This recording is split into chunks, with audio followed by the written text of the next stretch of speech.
Racikan Berita 1. Teman-teman menambah semangat kita, dan sebulan lalu saya menyatakan saya menarik diri gitu.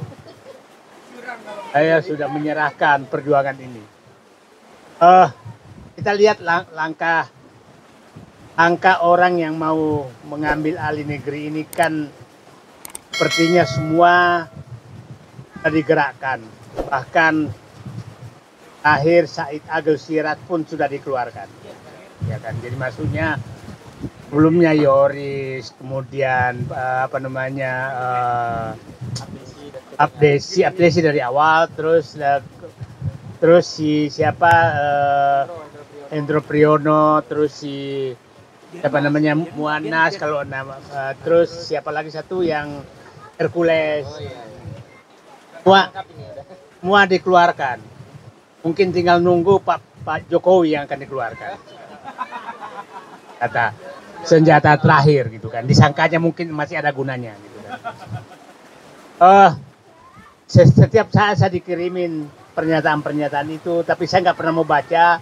Yang saya baca adalah komentarnya, komentar orang yang menonton TikTok tersebut.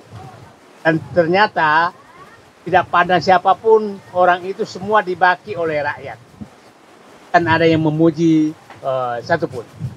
Artinya rakyat memahami bahwa memang mereka brengsek. Itu yang paling penting. Nah, kita Bapak sebagai tentara, kalau sudah rakyat merasakan brengsek, maka tentara sudah tahu harus bersikap kemana. Kan rakyat kan menyatu sama tentara, ya Pak Nur Sam kan. Jadi kalau baca komentarnya itu, ya baca aja komentarnya.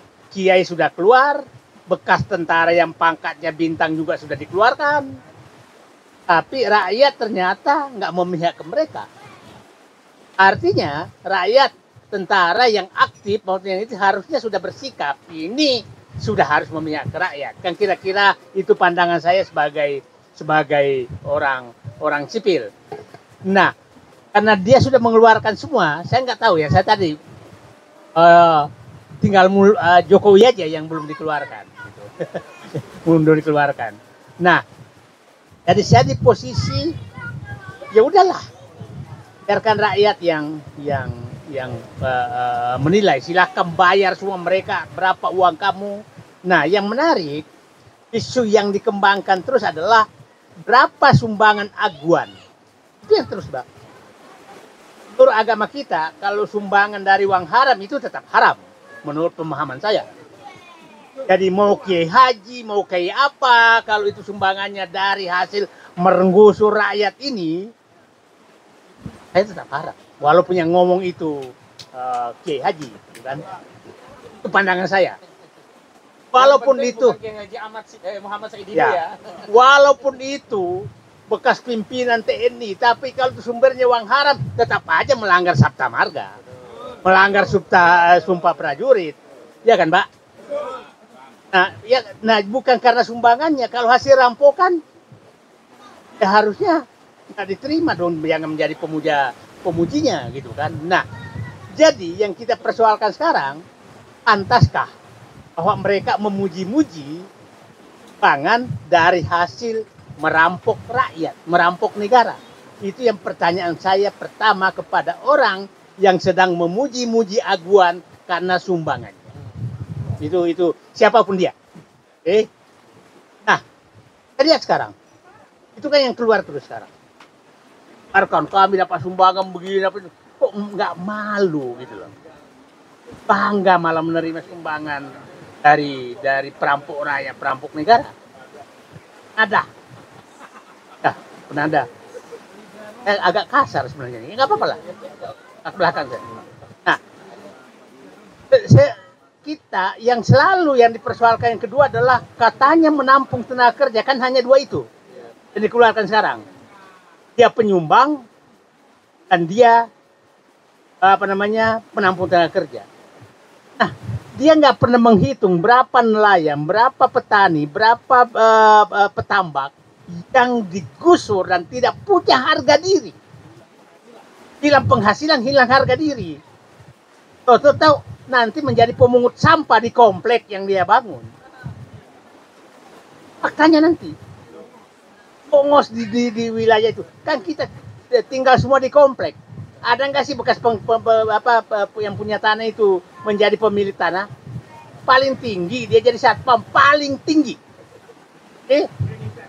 Planning service paling tinggi. Terus dianggap menampung tenaga kerja. Itu namanya menjual harkat dan martabat bangsa yang dihitung sebagai tenaga kerja. Jadi bagi orang-orang yang menganggap menampung tenaga kerja tapi menurunkan harkat dan martabatnya, nasionalismenya kita harus pertanyakan.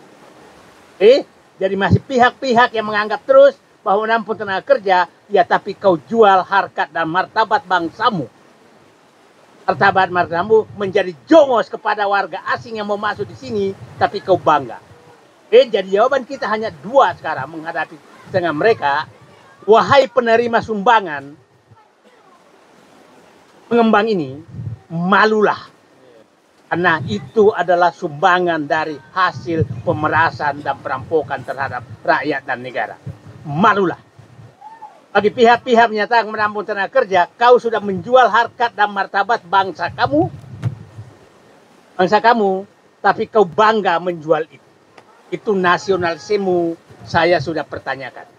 Bagi saya lebih bangga nelayan yang mencari ikan daripada dengan harkat dan martabatnya dia ada dibanding jadi jongos para oligarki di dalam komplek itu. Ini yang menariknya. Jadi variabel yang dimasukkan dia menghilangkan semua. Hanya menyatakan uang, uang, dan uang. Nah, kita tidak pernah persoalkan. Yang kita persoalkan kan selalu hanya 4 hal. 1, kenapa kau gusur rakyat dan mengakuai seakan-akan wilayah ini sudah kekuasaan kalian? Dan seakan-akan Anda punya hak mengusir siapapun yang ada di wilayah yang Anda inginkan. Karena isinya loh Pak Sugeng itu. Dia hanya menyatakan saya mau ngambil mulai dari Pik Pantai Indah Kapuk sampai asal Bapak saya dapat bocoran. Masih ingat kan jembatan Suramadu? Jembatan apa namanya? Bukan jembatan yang mau direncanakan Selat Sunda. Oke Pak. Jadi saya dapat bocoran, ternyata itu adalah memang rencana menguasai pantai ini. Terus sampai Selat Sunda sana. Selat Sunda jadi jembatan, maka masuk Selat Malaka.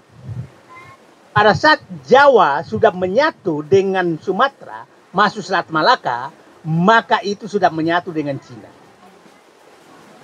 Nah, itulah kemungkinan besar juga IKN dipindahkan supaya nggak terganggu jalur ini. Jalur apa namanya ini. Nah, Pak Sugeng harus paham, saya sudah menghitung. Ekonomi Indonesia yang harus lewat Selat Sunda kalau jembatan ini jadi, itu sekitar 42-45%. Ekonomi Indonesia yang kesedot dari Jawa ke Sumatera sampai Selat Malaka masuk Cina. 42-45%. Jadi, siapapun yang menguasai ini nanti, maka negara ini sudah bagian dari Cina ekonominya. Nggak bisa apa-apa. Karena jembatan Selat Sunda akan dibangun oleh Cina dan ini semua sudah dikuasai. Jadi ini rencana mereka jangka panjang. Masih ingat pernyataan mereka yang awalnya menyatakan PIK 2 itu hanya 1.680 hektar. Kemudian naik menjadi 68.000 hektar. Kemudian terakhir menyatakan 35.000 hektar.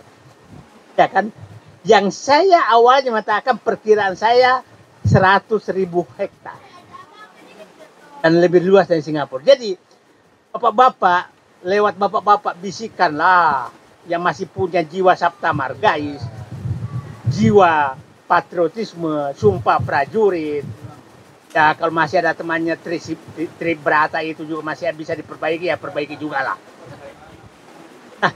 Ini negara ini, jadi jangka panjangnya bayangan saya adalah memang ingin menyatukan Indonesia dengan Cina dengan menguasai mulai pantai itu sampai ke Merak, sampai jembatan Selat Sunda, sampai nanti ke jembatan Selat Malaka. Kalau Selat Malaka udah masuk, maka sudah ekonomi kesedot ke sana. Jadi nggak perlu lagi Nah, mereka juga masuk lewat sana semua. Nah, ini yang kita harus baca. Itu yang kita harus baca. Nah, dan saya ulangi lagi, ekonomi akan dikuasai lewat jalur itu minimal 45%. 42 sampai 45%. Itu yang terjadi. Jadi ini bukan pekerjaan sederhana, tapi adalah sudah menjual nasional. Jadi kepada pihak-pihak Kiai Haji, terus jenderal-jenderal, mantan jenderal, hanya mengingatkan, negaramu sedang terancam. Jangan jual murah ayat-ayat yang kamu sudah kuasai. Jangan buang sabta margamu, jangan buang sumpah prajuritmu.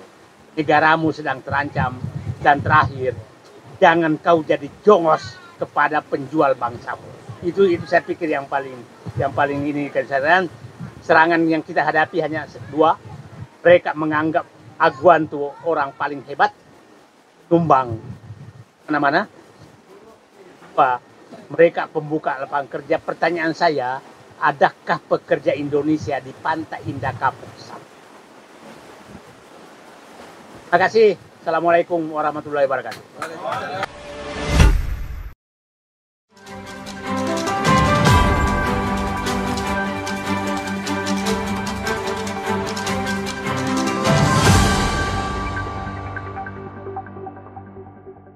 Racikan Berita 1.